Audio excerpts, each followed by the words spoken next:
What's the deal with Insulin Index?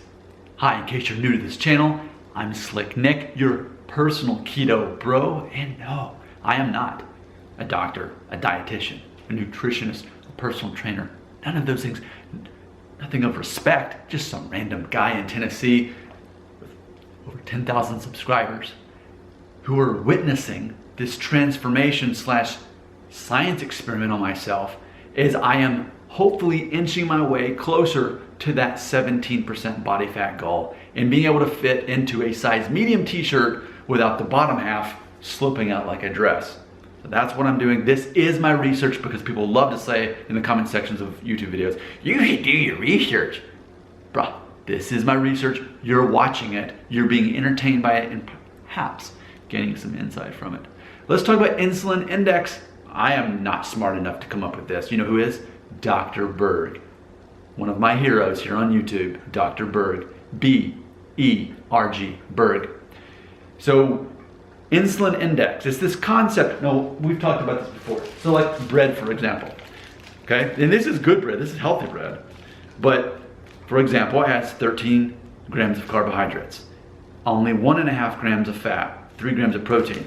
Ultimately, because it's got what I consider more than 5 grams of carbohydrates, therefore it's not so keto friendly because there's no fat to offset it. Greek yogurt would be an exception where it's more than 5 grams of carbs, but there's so much fat to outweigh it that it works out. This is an insulin spiker. I don't eat bread anymore. I don't eat grains anymore. I have carbohydrates at the end of the day in my Greek yogurt, a quarter of a cup of blueberries, and that's about it. That's about the only carbohydrates I'll have.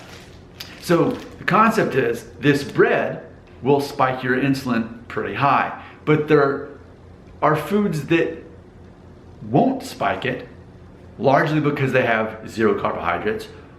But then there's also exceptions like whey protein, which has 0 carbohydrates, but it still causes your insulin to spike. So that concept, and you can Google it like I did, Insulin Index. Dr. Berg made a chart that I downloaded to my phone and I keep up with it. But I wanted to make this video to specifically talk about this concept and show you some of the insulin index for certain things that as I am switching over, because I'm always finding ways to become more disciplined with my diet, because I feel I'm starting to plateau a little bit on I'm starting to plateau, all those things I'm like. I need to become more strict with what I'm eating as part of the keto. And here's my plan, I'm sharing it with you now. And it's gonna take a couple weeks to get through this. It'll be March 2021 before I get there. But here's what I'm looking at. So if you watch the video on how I break my fast, I have a huge salad. And in that salad, I now put sunflower seeds, which out of 100%, they have an index of only 15% on the insulin. So the lower the better. And I now put in there either avocado or I'll put guacamole, considering that the carbs are still low. But avocado is only 6%. I add in olive oil now. Olive oil is only 3%. So I was putting cheese in my salad. I've cut that out. And now I'm sticking to these low insulin index things in my salad. And I'm also having my eggs. I have 3 eggs a day. Well, a whole egg has an insulin index of 21%. So that's still fairly low, because when you compare that to, say, beef hot dogs, that's 53%. So this is my last package of these. I'm planning to try to get away from beef for the most part, not completely, I'll still have it, but just not as often because the index is 51% on this, which if you compare that to pork sausage is only 13%. And if you compare it to bacon, is only 9%. But what I learned from experimenting yesterday with my break fast is I had my huge salad with the sunflower seeds, the olive oil, the avocado, those things, and olives too. That's another thing that has low numbers. Put all those in my salad, and then I had my 3 eggs. And I had a serving of mixed nuts, just a quarter of a cup. And I learned at the end of that, and my 2 ounces of kimchi that I have every day. But I learned I wasn't hungry after that. And I wasn't hungry until I ate dinner closer to 6 o'clock. So I realized I don't believe in counting calories anymore, but I do believe in just consuming just enough fat so that I'm not hungry anymore. Because in theory, as Dr. Berg teaches, what's the main purpose of fat? Well, fat is fuel for our body and our brain. Our brain consumes about 20% of our calories. So it's fuel. It also keeps us from being hungry, whereas carbs do the opposite. And that's really how we would look at fat. We look at for fuel, and we look at to be filled, fuel and filled. That's what it's about. So if I have enough fuel and I'm feeling full, get it, fuel versus full, they sound like almost the same word, then my job is done here. I don't need to add more fat than that. Keto is not about eating all the fat you can. It's eating, I'm learning, just enough fat to get you to the next meal. So with that being said, I now know that once I get through these beef franks, I really don't need to focus on any other meat during that first meal.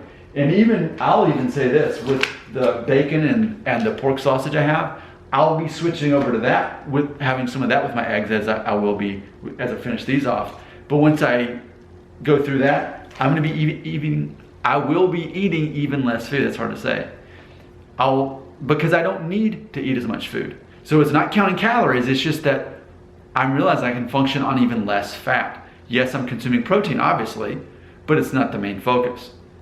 So let's take a look at a few other things here on this list here. So that's something we're seeing. I'm just finding ways to become more strict so that my body is burning more fat. Here's something else I did today. I didn't put butter in my coffee today. I am trying to force my body to really burn off my own fat. So fat's good, and it's been a great tool for me to use as I've been making this progress, but less fat, just enough to get me to the next part. In the same way at dinner, I'll still have my Greek yogurt, which is full of fat, and that's good, but just enough fat to get me there. It's not a free-for-all on the fat. So that's something I'm learning in this whole concept. But this insulin index, if only I edited my videos, I could make this a lot better video, right? But it's very important for me to keep up with this, because even the walnuts that I put in my yogurt at the end of the day, only 9% on the index scale there. And if I was gonna have cheese, here's the best cheeses. Cheddar is only 15%. Swiss, 21, that's my favorite cheese. Cream cheese is only 9. So you can mix cream cheese and bacon and actually be in a very good situation there. But I'm also planning to keep these around too, though, even when I get through all my sausage. Maybe make these turkey burgers, just keep these in the freezer. These are 15 grams of fat and 25 grams of protein, 0 carbs. But on the index, they're pretty good on the index. Not quite as good as pork, but they're showing up as 23%, which is about what chicken is about 24%. So I'm keeping up with the carbs, using that as a way to not spike my insulin, but I'm also looking at what's the actual insulin index, because again, whey protein is very good for building muscle, but it's also bad if you're trying to cut fat because it spikes your insulin. Your comments belong right here.